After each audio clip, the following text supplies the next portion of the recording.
biasa-biasa aja. Kan kita memang sudah lama tahu bahwa akan mendaftar, jadi tidak ada masalah. Terkait posisi Mas Gibran, Gimana Pak status Gibran di PDIP?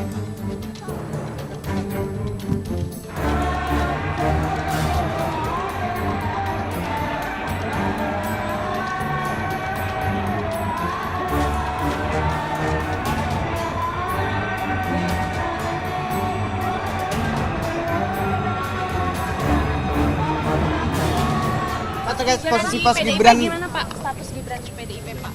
Tahu saya kan bukan pengurus.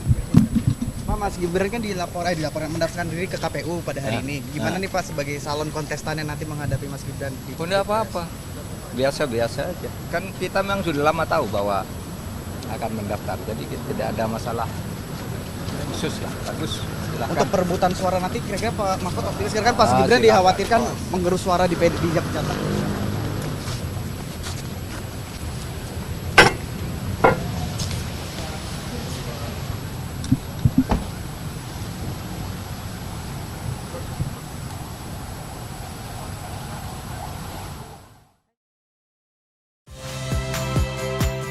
Saya Niluh Puspa. Saksikan program-program Kompas TV melalui siaran digital, pay TV, dan media streaming lainnya. Kompas TV, independen, terpercaya.